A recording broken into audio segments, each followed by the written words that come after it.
Hello and welcome to Radical Disruption. I have a little surprise for you. This might actually not be a surprise by the time this episode launches. I'm not sure if I'm going to have announced this on Instagram by the time this launches or not. If not, then this is a really great surprise and for you only because you are a listener. But I am pregnant, and as I'm recording this right now, I'm about to enter into my second trimester of pregnancy. And the reason why I was thinking about this is because I went downstairs to grab a drink of water because I always get dry mouth anytime I'm doing these podcast episodes. And especially if I'm recording multiple of them like I am doing today. And so I grabbed a drink of water and I was walking back up the stairs to my office.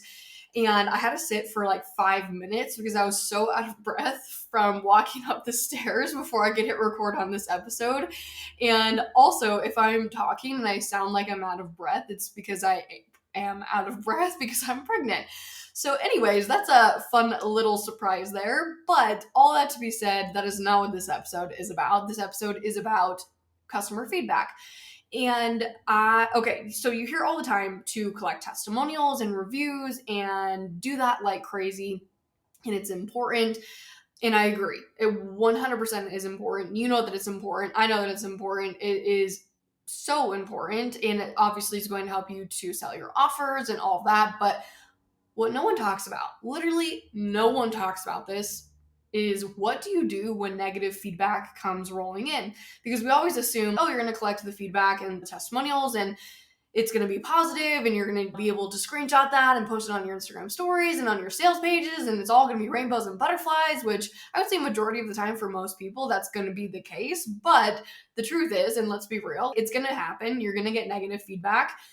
And it doesn't matter how amazing your offer is, how proven your method or framework is, how much time that you spent creating that offer, people are still going to give negative feedback. Now, there's something that I want to make really, really super clear before I dive deeper into this episode, and that is all customer feedback is good feedback. It's positive, whether it's negative. Feedback is valuable because it shows you how people experience your offer. But here's the thing. Now, this is the key piece. Not all feedback means that you actually need to go out and do something about it, that you need to take action. And that's where I see a lot of business owners get stuck. And honestly, I've been there too, which I'll talk about here in just a second. But it's so easy to feel like every piece of advice every piece of feedback is advice that you need to add to your to-do list. But that's not the case. Feedback is just information. It is a data point, and you get to ultimately decide what you do with it. Now, I've been very fortunate to not have had a lot of negative feedback over my years, but of course, it still has happened. But I remember exactly what it felt like the very first time I got my first real negative piece of feedback.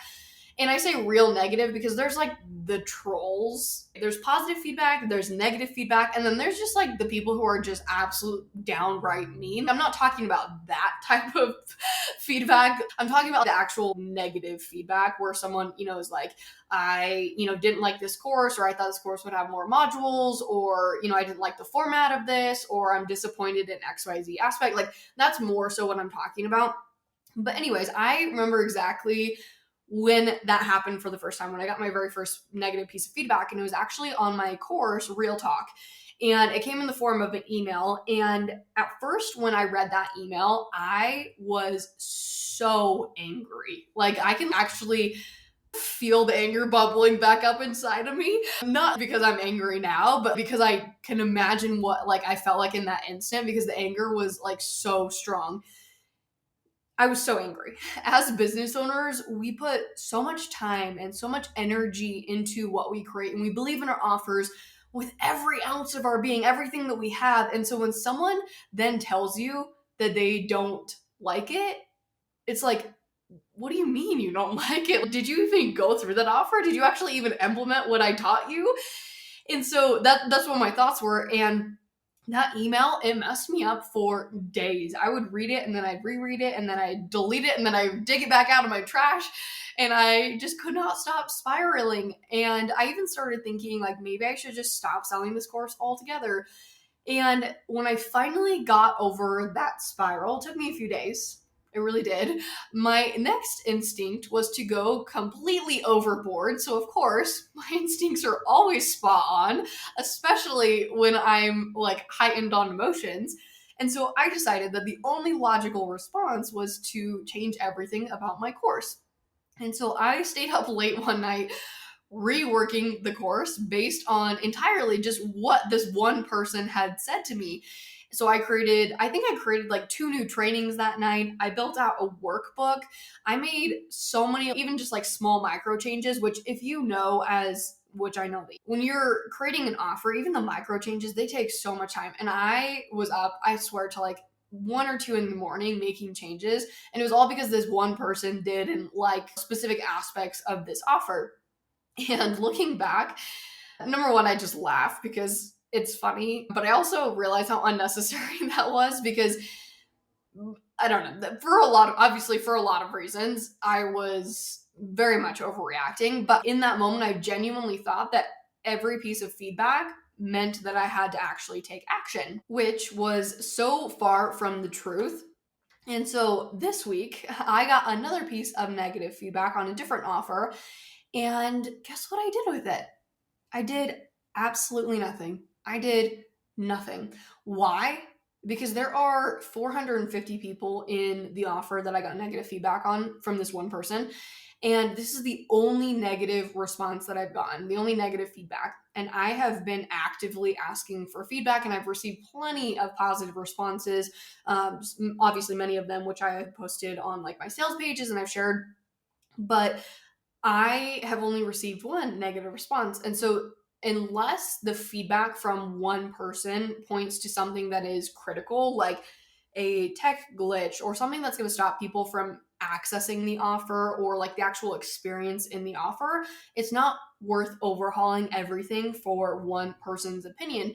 Now, I'm not saying to ignore that feedback entirely because, again, I believe that all feedback, whether it's negative or positive, is good feedback. But here's what I recommend doing instead. Number one is to pause, let the feedback just sit. There's no knee jerk reactions, no late night spirals. If you're not going to think about it, I think, what is that saying? If you're not going to worry about it in 5 years, don't spend more than 5 minutes pondering or sitting with it. I don't know, something along those lines. That's what I would say here is just pause, let it sit. It's totally okay. Then the next thing I want you to ask yourself is, what are the many saying? So one person's opinion, it doesn't equal a trend. It doesn't mean that every single person that is inside the offer is experiencing the offer in that way. Now, if more people over time were to share similar feedback, then I will 100% take action. But I'm looking at what are multiple people saying. And then the next thing that, not necessarily a question to ask yourself, but something to think about is, what is the context of the feedback?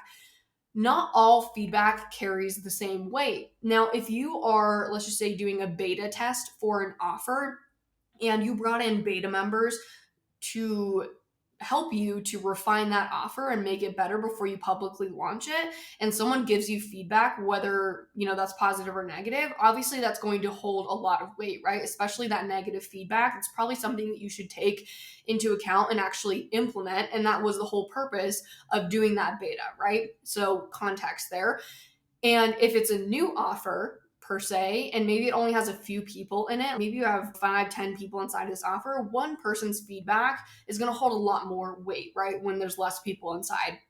Now, if it's an established offer though, with 50, 100, hundreds of people inside, one-off feedback, it doesn't mean that you need to flip your offer upside down. It's a good piece of data, right? I'm going to keep that. I'm not going to just throw it out. I'm going to keep it, and I'm going to have it so that if I get negative feedback in the future, I can say, okay, this person's negative feedback says this one says this. Is there any overlap between these? And if there is, then maybe that means I actually do need to do something, right? Because that's a problem for multiple people. Context is everything, but really at the end of the day, when it comes to this negative feedback and whether or not you're implementing based on whatever the negative feedback was, implementing meaning that you're actually taking action on that feedback, I want you to look for patterns. What are the many saying? What are if you look at all of the feedback that you've gotten, how many of those are negative? How many of those are positive? What are the negatives saying? Are there multiple people saying the same thing? Collect each piece of feedback as data and then pause before reacting when the feedback rolls in. I hope that this episode was helpful, and I will catch you on the next one.